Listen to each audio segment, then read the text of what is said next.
introduce myself. Hi, everyone. I'm Tiffany Feingold. I am the co-founder of Guiding Bright Minds. For you, those of you who don't know, Guiding Bright Minds, my husband and I founded, we're going on year 3, and we are parents of a neurodivergent child. And it was through that journey of, finding services, seeking support, seeking guidance, direction, knowing where to go, where to begin. Ours started early on when my son was just 3.5 and struggling significantly in daycare lessons and any of those areas where it was loud, stimulating, overwhelming, and that sensory piece and all of those avenues. And so as a parent, you're like, what do we do? How do we help our son?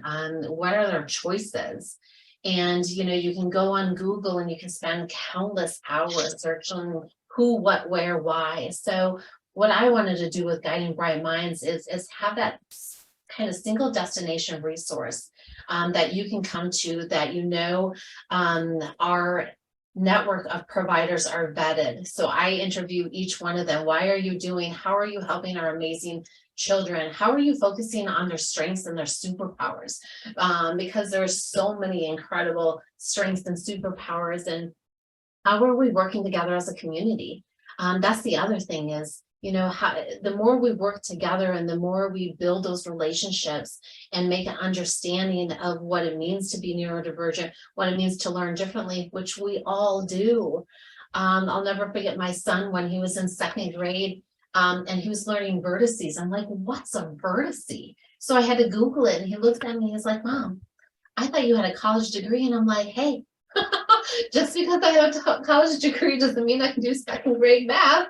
And it was just eye-opening to him because we all learn. It was easy for him. It is not easy for me.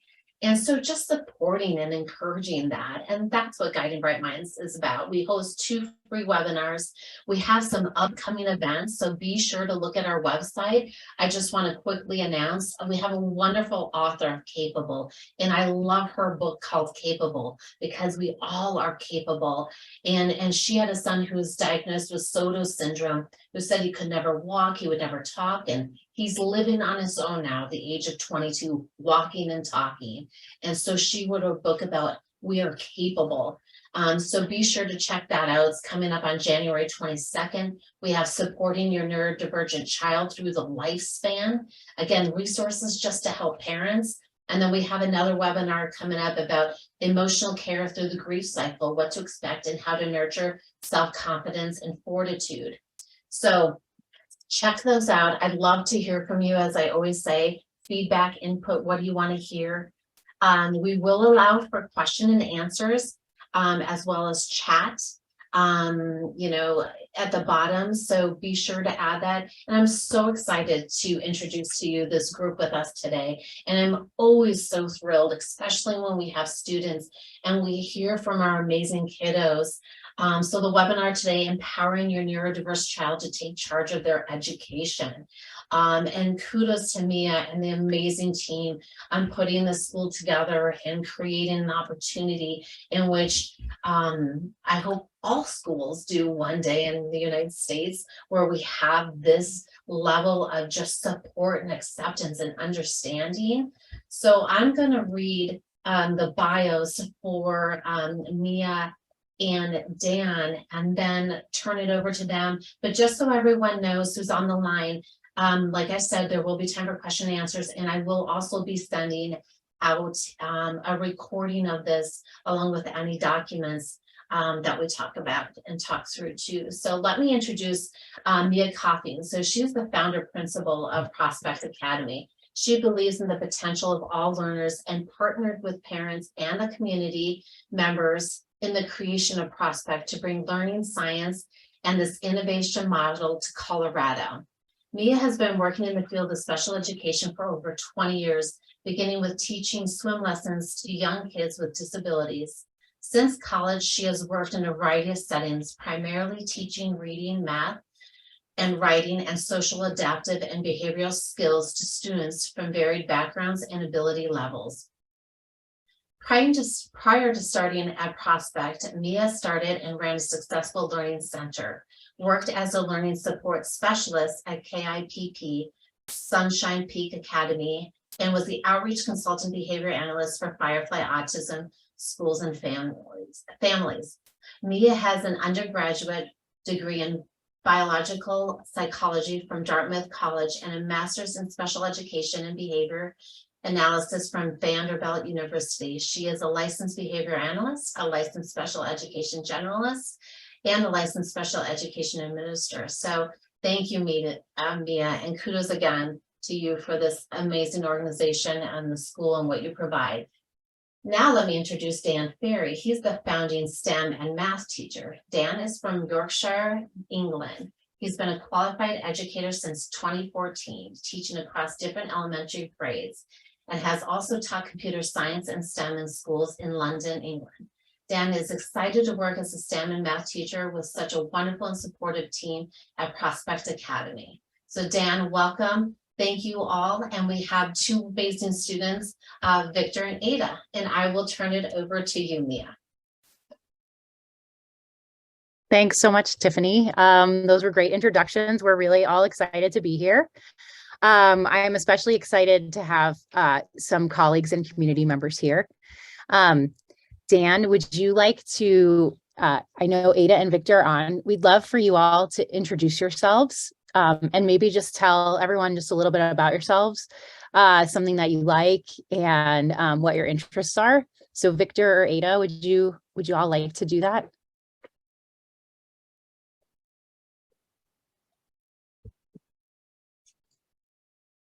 Hi, I'm Victor, and I enjoy computer-related stuff. Thanks, Victor. I'm Ada, and I like learning about new languages. Thanks, Ada. Okay, great.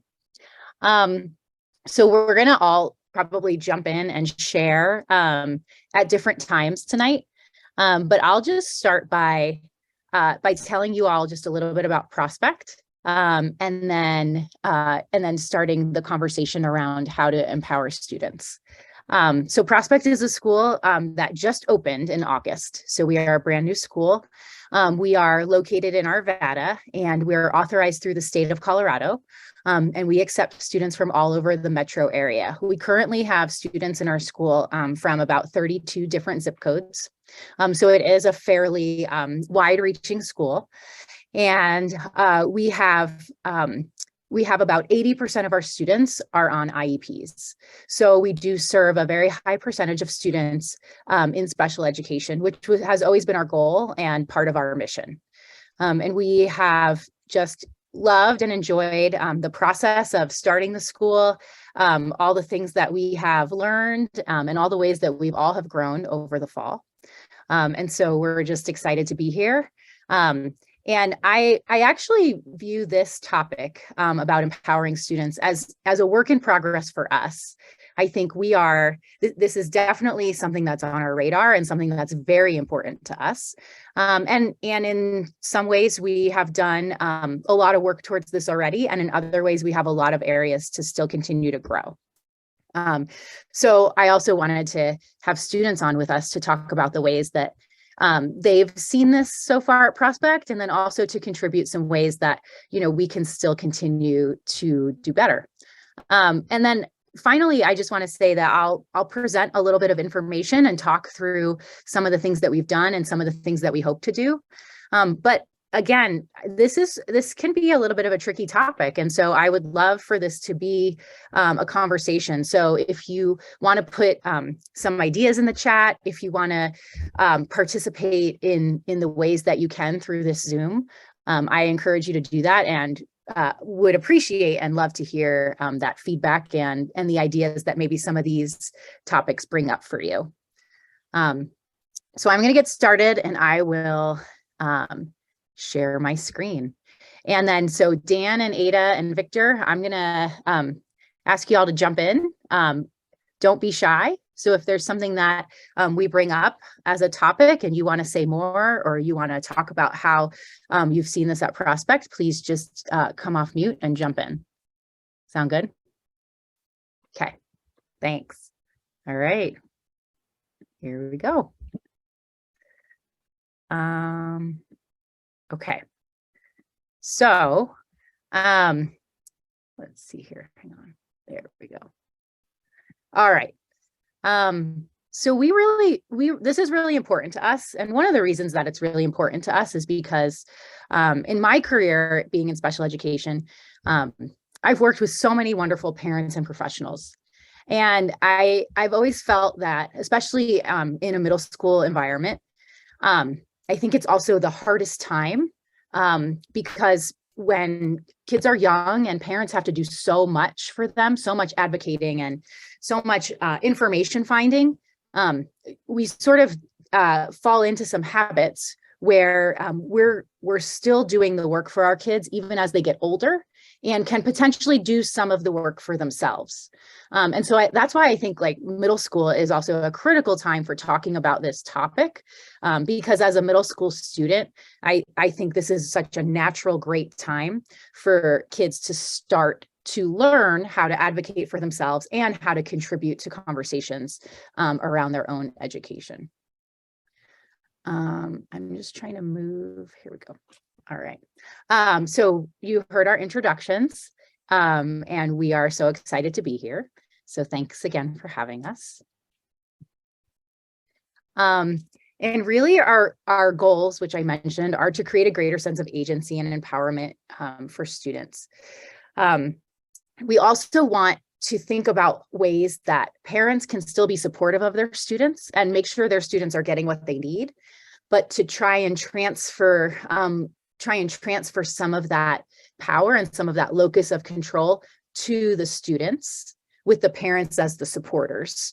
And sort of, if we're thinking about kind of a visual, the student is the one climbing the mountain and the parents are behind them, encouraging them. They might say, hey, have you packed some water? But maybe they don't have the water bottle or the snacks, but they're encouraging their student to bring that stuff with them. And I think sometimes, and I know as a parent myself, sometimes I think we care so much about our kids. We want them to be successful and we want them to be happy in all of the environments where they're at. And sometimes it's hard to sort of let them forget their water bottle or their snack, and sort of learn that lesson when we can just provide it for them. So I think that's what I really am trying to encourage in our community, as well as for all of you out there, that sometimes on the road to empowerment and on the road to agency, it will feel hard, both as a parent and both for our students. Dan, do you have anything to add in this area? Yeah, I can jump in on a couple of ideas. I think something that's really important that we've tried to advocate at Prospect is for students to ask questions, like Mia's kind of mentioned already within the first bullet point. And to be able, at the first, it would be, we'd offer different sort of ideas of what students can do to self-regulate, for example, or if they may need a break from the classroom, or they may need to speak to an adult. And I think even within the short amount of time of Prospect being, in its infancy, students are starting to develop that self-advocacy to be able to ask when they need help, rather than teachers and other adults in the school kind of almost guiding them towards an idea. I think that's already starting to change, and that students are starting to actually think more independently about what they do need. So I think that's something that's really stood out so far from what Mia said.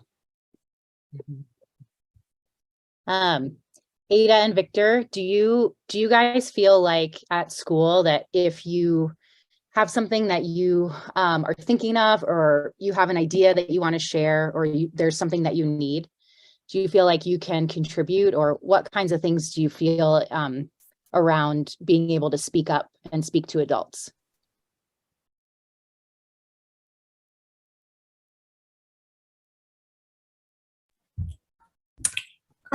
I feel like it was really easy here because all of the teachers are super nice and everyone's really nice.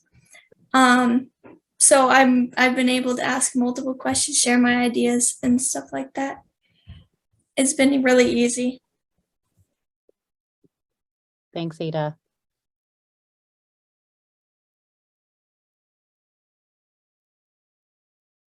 Victor, anything from you, or do you want to jump in at a later time? Maybe later. Okay. Okay. Ada, so you mentioned that people have been nice. Has there been anything else that's made it easy to share your ideas or ask questions?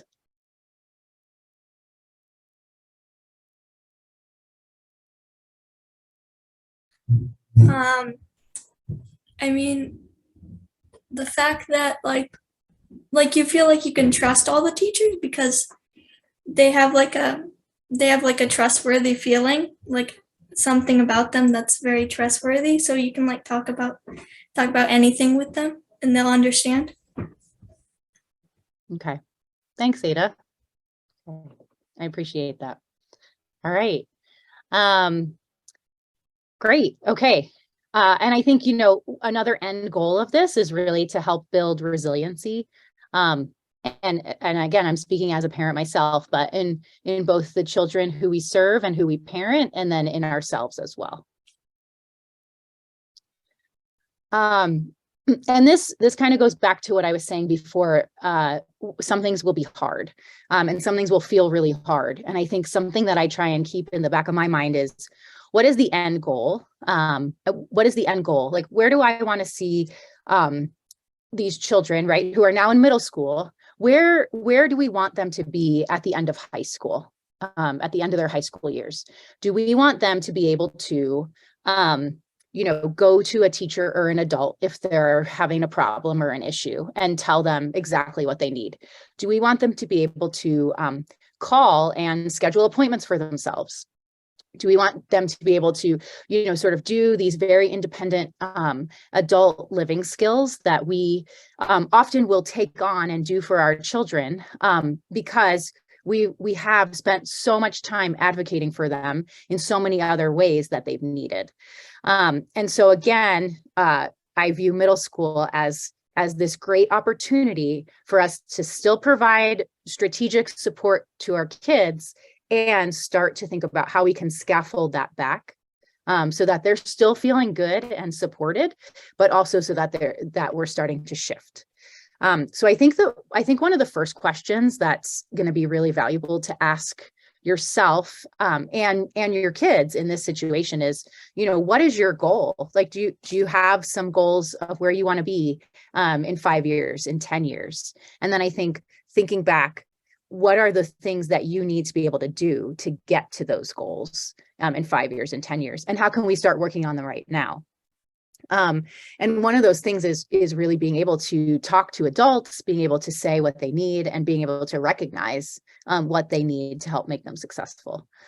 And I think, again, a lot of times when so much of education is done to our kids instead of done with them, or created with them, as involved participants, it's easy for kids to sort of lose their sense of agency and their belief in themselves about how they can affect change in adults, because they're so used to someone else telling them, okay, well, here's what you have to learn. Okay, this should be a goal for you. This is what we want for you, as opposed to them saying, this is what I think would be important, or this is what I would like for myself. I also think there's a lot of variability in how we can teach our kids to communicate and see what's comfortable. And just like how, I like to make a to-do list and cross things off, and that works for me, but that form of keeping track of things doesn't necessarily work for everyone. So I think the same way we can view communication like that. So some people really are good with writing emails. Some people are good with face-to-face. Some people are good with writing a note for themselves and reading it. I think we also need to investigate those different ways that kids can communicate with their teachers and with other adults in the school that they might need to, so that maybe they can't say something to their teacher face-to-face, but you can help them compose an email at home and it can be sent from them, not you. So that way, again, starting to build those bridges of your student taking over some of that communication and some of that advocacy, where again, we can scaffold and you can give them some help and some guidance as they go, but we're still releasing some of the communication responsibility. Dan, do you have anything to jump in with here? Yeah, for sure. I think you know, the idea of looking towards an end goal. I know, you know, I think I look at it from a sort of human first perspective, and then a student second. So it's more about, yeah, I've gone through the whole educational process as much as everybody else has, and got a degree and all those kind of things. But there are many, many avenues, particularly in 21st century job opportunities, for these students to have the, you know, the ability to explore many avenues, particularly in the things that I've been teaching in STEM, that you find that you didn't even realize existed even just a few years ago. And some of these students have got abilities in certain areas that we didn't even know would exist 30 years ago or 20 years ago. So I think I'm always trying to keep on the cusp of what students are interested in. And that's quite difficult as you get further away from being a child yourself. Trying to stay relevant to things is very difficult. So always trying to talk to children and about what they enjoy in life, and not seeing it through your own lens of education that you might have gone through, is particularly important for me. And so giving those the opportunities to find an avenue of interest and really allow them to explore that is really important. And I think Prospect is a really good place for students to be able to do that as well. I think it could be good for maybe Ada. I know we spoke today about that. Would you like to add anything to that about the opportunities within Prospect that you've been able to explore, some that you might not have done in other schools potentially? Well, I haven't been able to learn any of their languages in different schools because they don't allow us to do that. But this school, they allow us to learn different ones, like French, German, like stuff like that.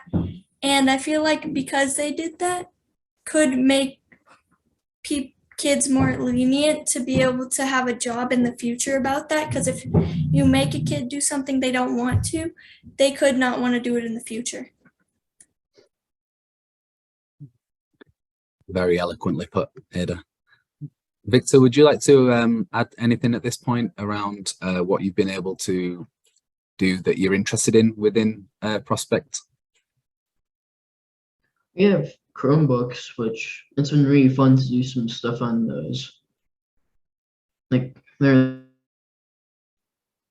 about these microbit things. It's been pretty fun to code on them, and they have like LEDs and stuff on them, which is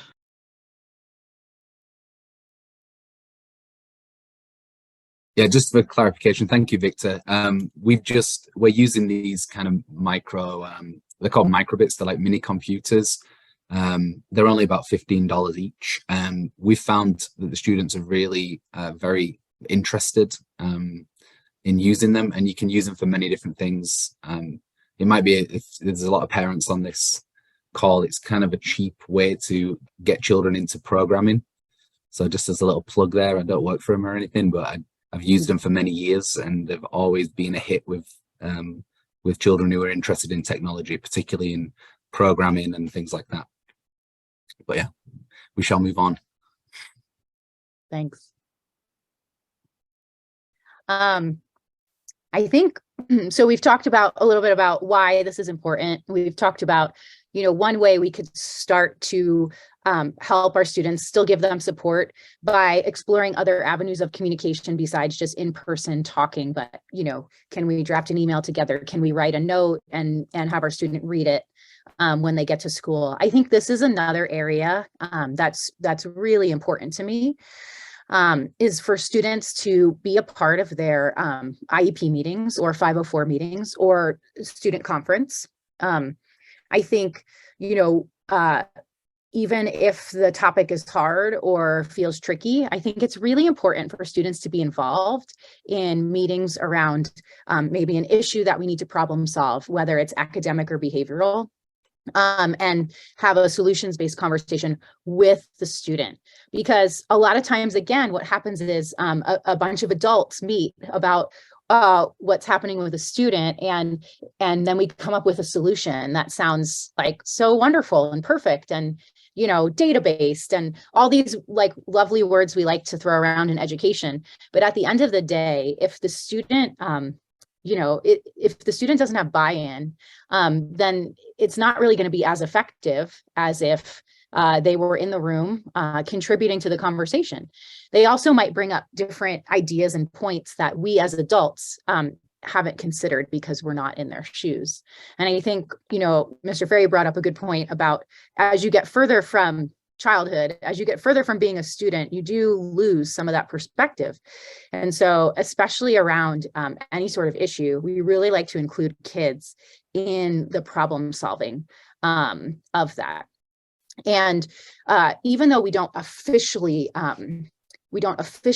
use collaborative problem solving yet, it is something that we are going to get trained in as a staff and have and use school-wide in a more systematic way than we're doing right now.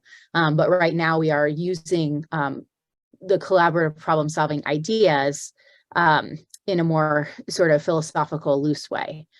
So I think this is also important because, you know, especially as we look to at students updating their IEPs on those yearly meetings, I think it's important for students to weigh in on a goal and say, you know, I actually want to learn how to do this, or this goal that someone wrote for me doesn't feel relevant anymore. It doesn't feel like I should really want to achieve that anymore. Mia, do you know, sorry to interrupt, but in you're a public school, even though you're a charter, I mean, but is this something that in a public regular school, would the school allow that to happen? And obviously it depends on the age of the child. Like, I don't know if I'd want my 9-year-old per se at this point or what they would. So depending on the circumstances, but I love that idea. But what are your thoughts about how that can be approached with, you know, various schools that might not be so flexible? I think two things.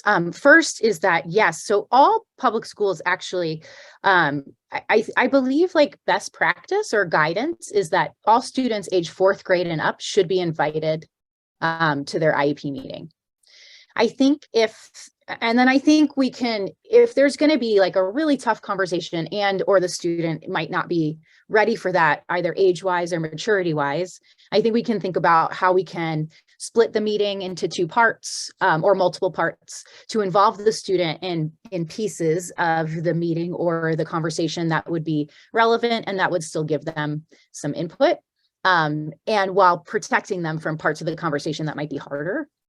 So I think we can do that. And so we can invite the student for parts of the meeting and then have them, you know, either go back to class or, you know, wait while other parts of the meeting are taking place, or just have, you know, some separate meetings around it. And all students, like I said, should be either invited or, and some students might say no, and that's okay too.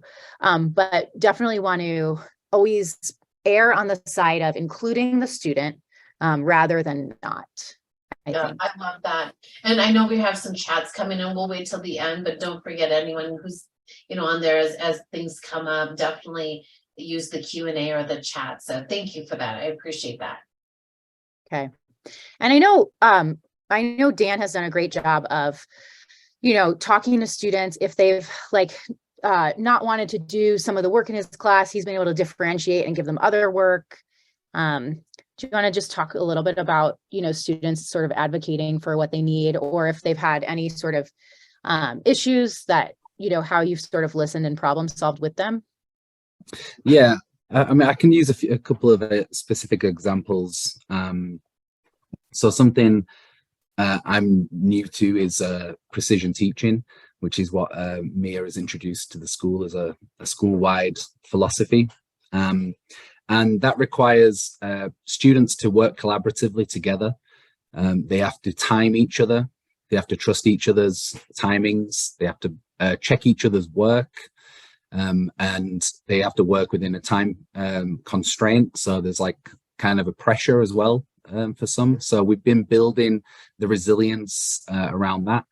And that started off very much teacher focused. So that would be very much direct instruction from the teacher, and they might input the scores. They might also do the timings for the students.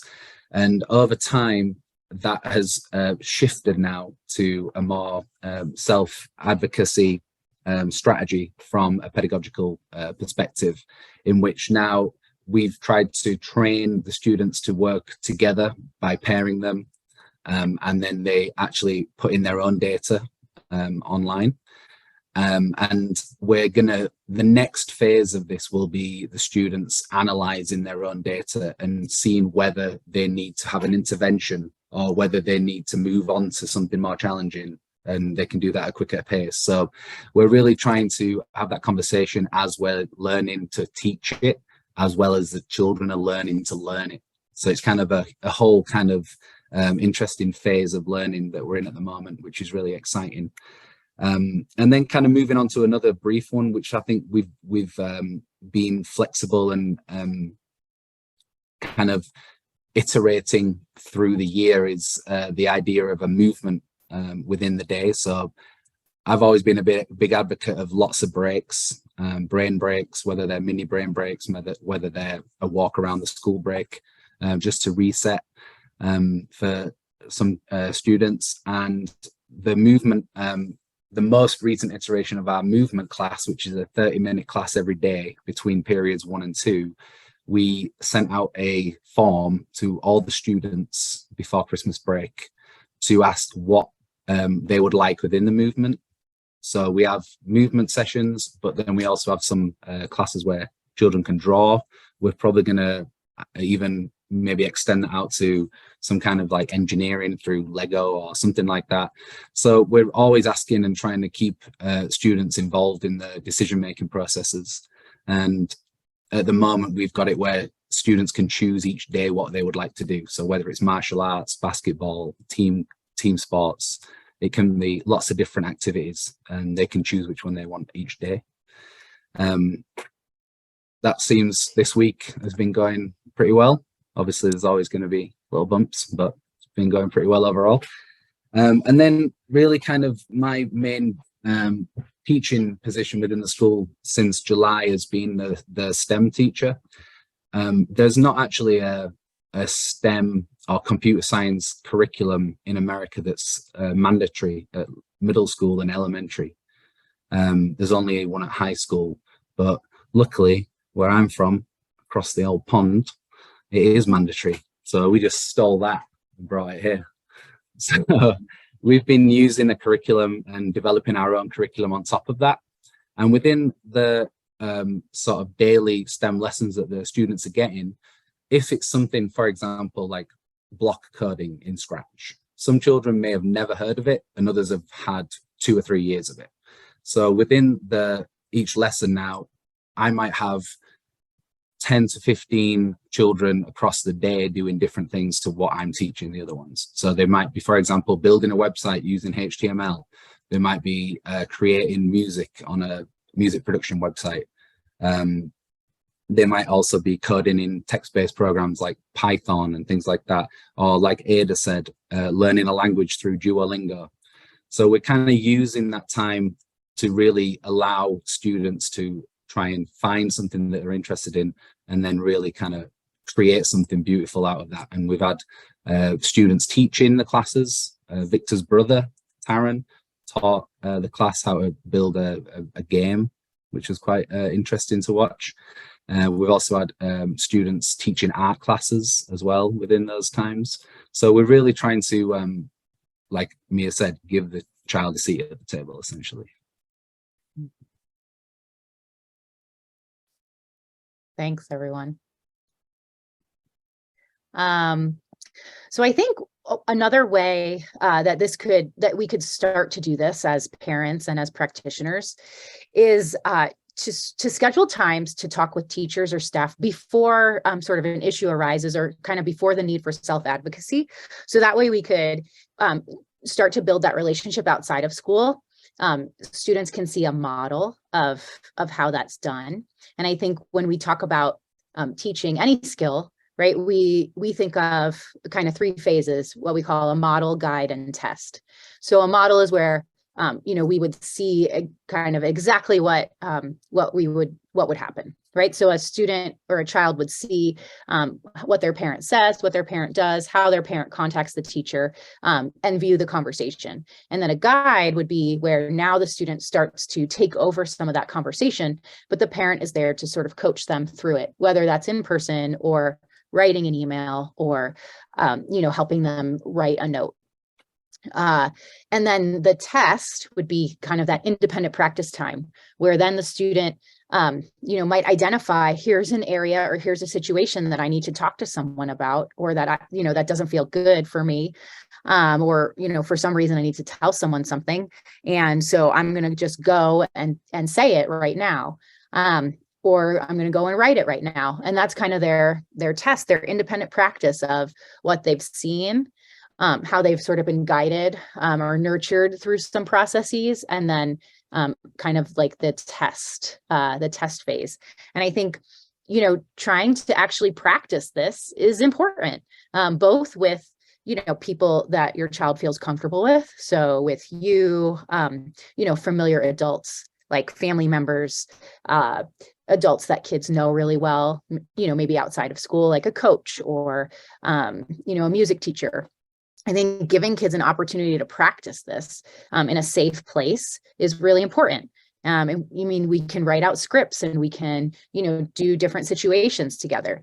But anytime you can practice something in a situation that's not, that doesn't have pressure or high stakes, is a time when you can start to build some skills and behavior that will more likely be used when there's a little bit more pressure or the student feels nervous. So I would encourage, anyone that wants to help their student do more of this, to be able to schedule some practice times. And then you can even schedule practice times with your student's teacher. And you can say to them, hey, I really want my student to be able to tell you when they did this, or when they forgot this, or what they need, or ask a question, can I bring this in tomorrow? And here's why. And so I think, reaching out to the teacher and being proactive together at the beginning of the school year or during the school year around, hey, I really want to start my child to do this. And then can we build in some specific practice times for this? I think the schools overall would be receptive to that as a way to build skills. And I think, I know I personally always like to get an email or feedback from a kid, especially when it's something they're passionate about or want to advocate for, and that feels really good. Anything else, Ada or Victor? Have you guys practiced anything, or has anyone helped you, or any adults helped you with times that you didn't know what to say or do in a situation?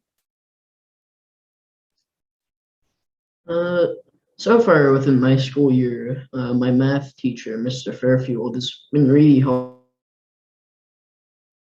helpful, helping me learn new math stuff and just stuff like that. Thanks, Victor.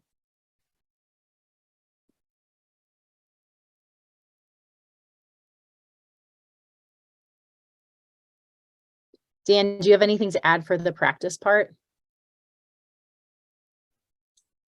Yeah, I would probably just add on our social and emotional learning curriculum has supported that. I think having small groups with an adult allows children to voice their opinions more, gives them an opportunity for children who are quieter in larger classrooms to be able to offer an opinion or a statement based on whatever we're talking about. And that's also really helpful just overall in the school, but also in the way that a lot of these students spend time online on social media and on gaming.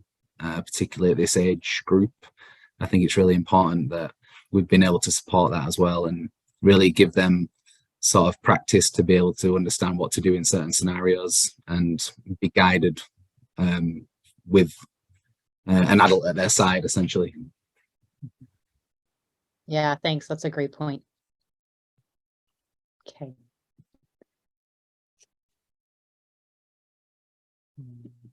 Okay. And so I think this is kind of an interesting point in that this is obviously something that is a goal for us as a school and that we're striving to do better with and to include more things that will help kids. I think, not every school might have this as a goal. So one of the things that I like to keep in the back of my mind is when a student is coming to me and is self-advocating for something is I want to reinforce that behavior. Like I want to reinforce that. And the way to reinforce it obviously would be to, honor their request or definitely listen and then come up with a solution that's good for both of us or both the school and the student. I think sometimes we have to just create some expectations for our students, for our kids that, this is definitely a good thing to do. Even if you don't get what you're seeking, it's still a worthwhile pursuit. And I think a lot of times we get caught up in sort of the end goal when really the process is what is so important. And practicing the process and learning the process and trying a different process is really where we're learning so many different things. So I think talking with our kids and sort of setting the expectation that, even though you might not get the thing that you're asking for, it's still really great. Like think of all the things that you've learned and all the things that you've done and how brave you were and how much courage that took. And think of how that might be easier next time. I think too, it's also worthwhile to set up some situations for our kids where they will be successful.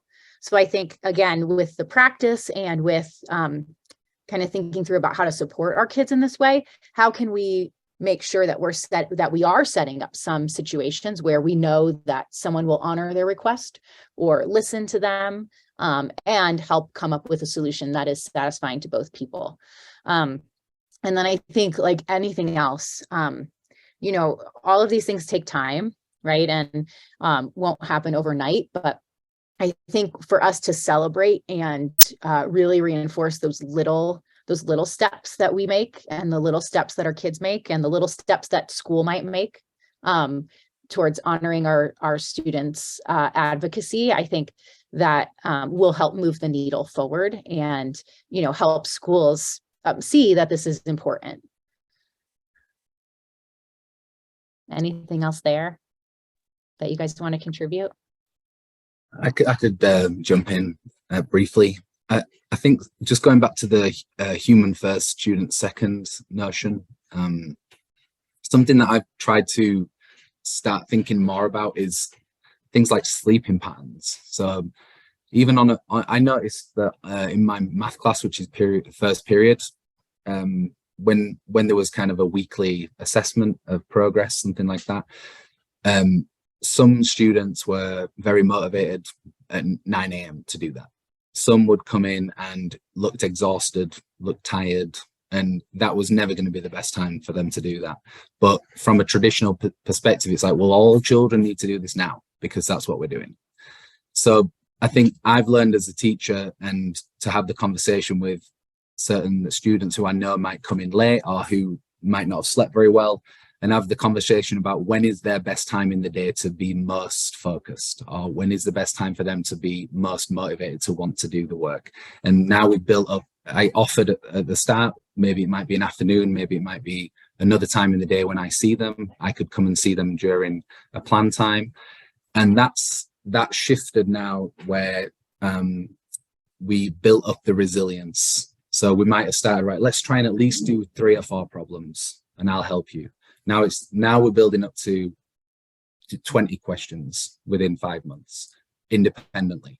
So it's not going to happen overnight, but trying to find the reasons behind the reason why they're not doing it is something that's been really interesting, working with neurodivergent children. And I think that's continuing now with the resiliency, what Mia's been talking about. But we also have the expectation that you are going to do what we're asking you to do, because it's for you, it's for your learning, and it all comes back to that. So I think I just kind of want to sort of round out really with that statement. Thanks. Victor, Ada, do you all have anything you want to contribute here? Like, were you scared at first, or nervous at first in talking to teachers or adults about different things or asking questions? Or, you know, did you feel like you had to practice a little bit, or did it just come easier? I was nervous a bit at the start, but once I got to know my teachers, it was very easy to talk to them about stuff. Okay, thanks, Victor. I feel like I was scared and nervous because most of my teachers at my old school, they weren't like very understanding, and like they didn't like they wouldn't let you ask questions or something like that. But I feel like these teachers are very like understanding, and if you don't want to, like, if you can't do something at the like time like that everybody else is doing it, that they might let you do it at a different time, because most teachers at other schools, that you like have to do it now, and some kids aren't at the best like state to be able to do their best. So I'm really glad this school does like lets kids do it on their own time, like in the day. Thanks, guys. Okay, so we'd love to hear any questions or ideas or challenges. And while we do that, I'm just going to pull up. We did create just a little like kind of one pager around like a workbook page, if you want to start to think through ways that you can help your student advocate for themselves and kind of brainstorm what are my preferred modes of communication. Would it be email? Would it be in person? And so I'll bring that up, and we'll share these things with Tiffany as well, so that she'll have the slides and this one pager. Yeah, so as Mia's pulling that up, thank you. Lots of information, and I know for me, you know, as a parent, a lot of these are amazing resources as we think about what we want and expect of the schools. That's the hardest part, even as a parent, you know, of advocating for a child. I know a lot of people like, I'm not sure what accommodations are there. I think this is a great resource and a tool to say, you know, I don't know, something as simple as they should be allowed to ask questions. You know, listening to what some of those needs are for that child and looking outside that. So that was amazing. But any questions? And before I dive into the ones that I saw already in the chat, you know, be sure in the Q&A or in the chat, start asking questions. But Mia, I'll let you talk about this before I jump into that. Yeah, so I think, you know, we just wanted to be able to provide something that might be helpful in starting to think through some processes, you know, and I think the goal would be to do this with your student. And I think it might be great to pick like one class or one teacher or one situation where, you know, your student can start to self-advocate or can start to talk about the things that they need. So I would probably start by filling this out for one particular situation, and then you can maybe expand and be able to use some of the things you used in other situations. Tiffany, when you said the word accommodations, it reminded me of something that I just wanted to bring up really fast. And that is, you know, obviously a lot of our students have accommodations from an IEP and from a 504. And I think it's really important, again, especially as kids are going into middle school, for them to know what accommodations that they have.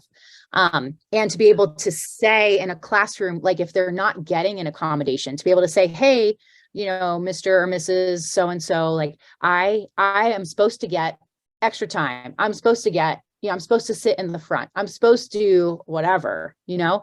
And I think a lot of times that doesn't happen, right? And what happens is the student will go home and say like, hey, I took a test today. And then the parent will be like, oh, well, did you sit in a small group? Did you go to a separate room? And the kid's like, no. And then the parent's like, oh my gosh, right? Like that's one of your accommodations. And I think it's really important in middle school for kids to know their accommodations. So one of the things that and this is something that this is something that we're driving towards at Prospect, not that we have perfectly in any way yet, but I would love for kids to have the accommodations that are the most powerful for them and for them to be able to know and advocate for those accommodations. You know, and for then teachers to honor, you know, when students are asking. So I just wanted to bring that up as yeah. I'm so glad you said that, because as you were talking, I actually wrote it down on one of my papers, because I just talked to somebody whose child, she carries it in the back of her binder, so it's not, you know, seen, but she always has it with her. She's dyslexic and is allowed to use a calculator for just calculia anyway. And so, and the teacher wasn't, it was a substitute. And she's like, this is here, it says it right here that I'm supposed to have that. And being able to have that empowerment of having that conversation of it's right here, here's the accommodation. And also having that child know in that situation, if that teacher wouldn't have been accommodating, who can then, you know what, talk to Ms. Schultz or whoever it is, you know, talk to so-and-so, because it shouldn't be the onus of, you know, this placed back on the child, but yes, talk to them because they've already advocated. So I'm so glad you brought that up, because I love that. And I do have a question. Do you want me to go ahead and read? Yeah, go for it. Yep. So I really want to send my neurodiverse kid to Prospect, but he is in 7th grade now, so it'd just be for a year, and hate to switch him again. Thoughts on the 1 year? But also, since Prospect isn't a high school yet and not everyone lives here anyhow, what should we be looking for or in, and how do we choose a high school? So I think that's a great question. Well, so we do have some 8th graders who are with us this year in our opening year, and obviously, you know, we'll attend high school next year. And I think, you know, I think it depends on the kid and the family and kind of how comfortable they feel. But we do have some 8th grade parents, and I wonder if some of them might be willing or happy to talk about what it was like to just be in a school for 1 year. I guess because I don't want to speak for, I think that would be really hard. Again, as a parent, like I feel like that would be really hard to make a switch for 1 year and then knowing that you're making another switch. I will say Prospect does have plans to expand, but that is not something that is just my decision or that I know when it will happen. It's more of like a bigger board conversation. So, you know, when I was reading that question, and I was thinking the same, because oh my gosh, it is heart-wrenching every time I think about schools, and my son's been in 3 different ones and he's 9, you know, of what that is and those decisions. And, you know, Emily, when I was reading your question, it was like, you know, does that year give your child an empowerment that they might not have been able to get? I know that disruption, but is that enough of a change of that experience of what they'll gain in that year, the friends that they'll, you know, connect with, depending on where they're at and how they're connecting? But that's what went through my mind too, because I know that thought process of that bounce and then there, but on the flip side, what came to my mind was that power of that year of what that possibility, and then you all gaining, just like I gained so much in this conversation about how I would approach my school, of the expectations. Then not everyone's going to accommodate, but that's what I just wanted to add of what came to my mind of that importance of that just 1 year. But I love, Mia, your thought of allowing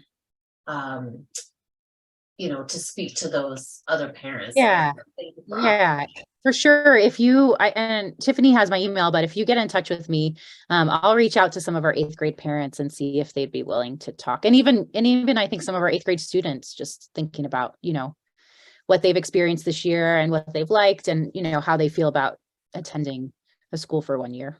All right, so I'll make that connection. Emily, I have your email address when you registered for this event. But then her second question, and so I'll make an introduction so you guys can do that. But I loved the other question too, is about choosing a high school that's my fear too, is what is the next step? Cherry Creek with 5,000 kids walking through the door, it's overwhelming. Yeah, gosh. I think visiting places, I think talking to other students and families about their experience, especially students, especially other neurodiverse students. I think thinking about kind of thinking about the end goal. So like, what's the end goal? Is it to make sure that you're in a place that has a really good community because it's important to, because you want to feel a sense of belonging and a part of a community? Is it to go to a place that would offer a lot of different opportunities because you want to explore a lot of different paths? I think there are so many high schools, and I think it makes it hard in a lot of ways to have school choice in Colorado, because there are so many options. And so I think it would be starting with that end goal, and then sort of backwards planning from there, and then trying to find some schools that might fulfill those end goals. But I'd be happy to hear what other people think or want to contribute. And any other questions as people think through any other questions or chat? I don't see anything else coming in. Dan, really quick though, what was that program that you talked about? That's cheap for programming? Yeah, they're called microbits. They're Microbits, okay. Yeah, they're made by I think Microsoft took them over, and they've got a whole website called Make Code. I can put the link in the chat, and students can go on there and they can program, but they can also do it on a physical device, because as more schools are moving towards robotics, it's kind of a nice sort of entrance point to use a microbit. They're very diverse, and you can connect motors to them and make all sorts of cool things. Wonderful. No, thank you. Yeah. Yes, if you could put that in the link. I think you have access to do it to everyone. Let me make sure though. I know there's some there. That would be great. Anyone? Here, let me paste that. Anyone else? Oh, it's not coming on. Redo that, Dan, if you could. It just went to hosts and panelists. To everyone, you have access now. So any other, Mia, thank you. Dan, thank you. Victor, Ada, appreciate as a parent to hear the insight of you as students, and just what that means and the impact that we know teachers in school have on our kids, and how to empower and to embrace that, and how to let go. Mia, I worry about that every day. I'm like, I am a helicopter. I said I would never be a helicopter mom, but like you said, we want so hard for that happiness, but nothing comes greater for our children than when you let go, and then they fall a few times, but when they start to fly, and when they feel that they can do it, and then they know and entrust that that they can do it, that's the thing. So that hit hard to me, because that's one of the things of how am I going to let go? When's the process of doing that? So this was wonderful, and thank you all the participants, the attendees coming in, listening to the presentation. As I mentioned, there's more events, but one of the things that I know some of you out of state, my network of directory of providers and schools is local to Colorado. I am planning on expanding nationally. But if you do have any questions in your state, I mean, I still have resources. Don't hesitate to reach out to me with questions, with concerns that you have, with ways to find resources in wherever you're at. And I'll work with you on doing that. My whole goal is just helping parents on their journey, because again, I know what that's like, and the more we work together and understand what's happening, I mean, just the better our children will be. So I appreciate that. Dan, Mia, Ada, Victor, anything else you want to say before I close us out? Just thank you so much for having us. And, you know, I think a goal for us would next year to have our students be like the main presenters of this. I think, you know, again, like that's what we want to drive towards. So thank you. Yes, I love that. That's a great idea. All right, everyone, have a good night. Thank y'all. Bye. Bye.